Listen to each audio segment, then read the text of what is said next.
Se cumplen 30 años de la tragedia de Chernobyl. Durante estos 30 años nos hemos preguntado de los efectos de la radiación, del asombro que tuvo la humanidad de presenciar las consecuencias de un escape de radiación, teniendo en cuenta que se tomaba la energía atómica como una energía amigable, segura, que era capaz de producir una gran cantidad de soluciones con respecto a otro tipo de fuentes energéticas. En la tragedia de Chernobyl nos explicó que eso no es así y luego dramáticamente Fukushima lo haría patente una vez más. Pero cuando se habla de todo esto, cuando se habla de la energía atómica, de las centrales nucleares, cuando se habla del asombro frente a lo que pasó, se desconoce un elemento fundamental que hace de esta tragedia uno de los eventos más aterradores del final del siglo XX, la gente, la tragedia humana. Ahora que la Premio Nobel de Literatura Svetlana Alexievich vino para la Feria del Libro, nos explicó en su libro de las voces de Chernobyl que aparte de la tragedia del reactor nuclear, del escape, vino el crimen. Un crimen gigantesco de lesa humanidad que nadie ha dicho hasta que aparezca este libro como para que exista la conciencia de lo que pasó. Primero, no fue solamente Ucrania, Bielorrusia va a recibir una gran cantidad de la radiación. Si miramos el mapa, Chernobyl está en un punto justo entre Ucrania y Bielorrusia, esta mujer es de Bielorrusia. Pero además está en un punto estratégico porque era la central de energía para toda la zona. Pero además pasan una serie de barbaridades que hasta ahora sabemos porque de esto siempre se ocultó desde el inicio la gravedad de lo que estaba pasando. A la gente no le dijeron, a los bomberos no les dijeron. Las personas que fueron a apagar el incendio no sabían que era un incendio radiactivo. Fueron sin ninguna protección. Fueron a una muerte segura que nadie se procuró ni intentó evitarles. A la población no le avisaron. La sacaron diciendo que era una evacuación por 3 días y resulta que la evacuación era para siempre y no les dijeron que era para siempre. Sale uno por 3 días pensando que es el alivio de un momento de tensión y resulta que nunca van a volver y resulta que esa tierra no va a ser habitable en 20.000 años. 20.000 años es más de la historia que nosotros llevamos como civilización en el planeta, por lo tanto no lo podemos concebir. Por un lado. Por el otro lado, a la gente todavía la pusieron a comer de los alimentos que estaban ahí. Nadie les dijo que eso sucedió, sino porque las alarmas se presentaron en Suecia y en Escandinavia, y fue por las alarmas de los países escandinavos que se enteraron que era un escape de esas proporciones, porque a nadie se le dijo, no se les avisó. Ellos estaban preparados para un ataque nuclear. Todavía era el tiempo de la Guerra Fría.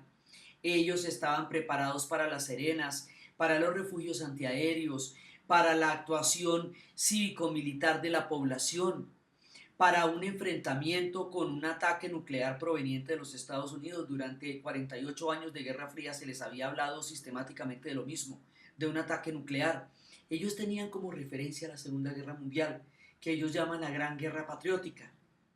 Pero ellos no se imaginaban que un efecto de la bomba atómica les fuera a llegar no por la vía de un ataque nuclear, sino por la vía de la irresponsabilidad del manejo de una planta. Eran 4 reactores, este es el escape de uno solo.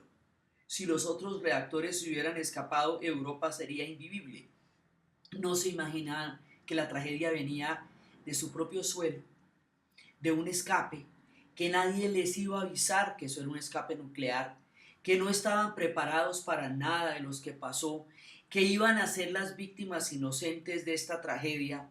El desprecio por la población es una de las cosas más criminales.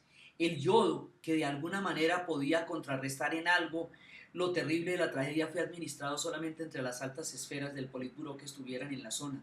El campesino de a pie no recibió ningún tipo de ayuda. Ocurrieron a toda clase de mitos, ocurrieron a toda clase de milagros esperando que el agua poniéndola frente a los televisores se pudiera curar, porque no había ninguna ayuda real para la población. Lo sacaron de allá, pero primero ni lo suficientemente lejos. El área que quedó contaminada son 30 kilómetros cuadrados, es más o menos el área, tomando como ejemplo la ciudad de Bogotá, el área que habría entre Bogotá, entre Monserrate y Suba. Toda esa área a la redonda queda totalmente inutilizada durante 20.000 años. Es algo que ni siquiera podemos concebir, ellos tampoco podían concebirlo. Desde el principio toda la tragedia se rodeó de mentira. Ni a la población le avisan de qué se trata, ni que es un escape nuclear, ni que se tiene que proteger, ni a los bomberos que fueron los llamados liquidadores se les avisa a qué se están enfrentando, ni al mundo le admiten lo que está pasando. Todo el tiempo están tratando de ocultar la dimensión de la tragedia, el tamaño del peligro, y la población queda prácticamente indefensa porque no hubo un plan real para tratar de salvarlos de una tragedia que estaba relacionada en mucha medida con la negligencia. Pero peor aún, les dicen que eso, si esto fuera un acto del descuido humano, decía la premio Nobel Svetlana, cuando los japoneses atribuían toda la tragedia solamente al factor humano, pero resulta que en la central de Fukushima pasó lo imposible, lo inimaginable, que fue que al mismo tiempo hubiera un tsunami, un terremoto y un escape nuclear, y las consecuencias fueron igualmente terribles en una gran medida. Entonces lo que ella dice a partir de las voces de Chernobyl es que el átomo amigo, el de la energía nuclear, y el átomo enemigo, el de la bomba atómica, son las dos caras de una misma moneda, y el hombre no sabe cómo estar a salvo. En ninguno de los dos casos maneja una tecnología para la cual no está preparado ni cultural ni espiritualmente. Conoce poderes que no sabe cómo manejar, y cuando esos poderes se le salen de las manos, el tamaño de las tragedias son más allá de lo que puede concebir. Chernobyl es el engaño, la mentira, la tragedia, la incapacidad del ser humano para manejar fuerzas que no puede controlar de manera segura porque están mucho más allá de su capacidad para contener algo. Es una cultura que creía tan profundamente en el Estado que esperó que el Estado la salvara y no que el Estado la traicionara mediante el abandono y mediante la mentira. Hubo toda clase de engaños frente al mundo, pero sobre todo frente a los soviéticos. Esto es uno de los elementos que va a contribuir en gran medida a la futura caída de la Unión Soviética por el desengaño, por la ruptura moral, por el término de los lazos de afecto que unían a la gente con el sistema, porque el sistema los entregó a la tragedia y todavía las consecuencias de Chernobyl se están dando en la zona y todavía la gente está viviendo la tragedia de lo que pasó. Esto no es una tragedia puntual, esto no es una cosa que pasó un día, esto es algo que afectará el resto de las vidas y las generaciones de las personas que estuvieron cerca de la tragedia. Esto es algo que la humanidad no había experimentado y que no sabía qué era, y que los soviéticos no tenían ninguna idea porque esperaban un ataque externo y no un escape interno. Las voces de Chernobyl nos traen ahora una información que, de no ser por el Premio Nobel de Literatura, difícilmente tendríamos en esta generación. 30 años después sabemos que eso fue una tragedia criminal, que la gente fue abandonada a su suerte, que no estamos preparados para manejar ese tipo de desastres, que no lo estuvieron ellos y no lo estamos aún. 30 años después de Chernobyl, las reflexiones son profundas. La tragedia es terrible, el recuerdo es quemante, y es una manera de invitar a la gente a reflexionar sobre estas fuerzas que manejamos los humanos que exceden nuestras capacidades y sobre cómo un pueblo entero fue entregado a la más profunda indefensión, vulnerabilidad por el engaño, por la mentira.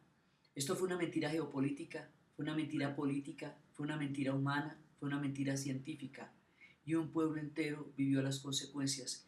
Bielorrusia y Ucrania sufren todavía el llanto terrible de Chernobyl.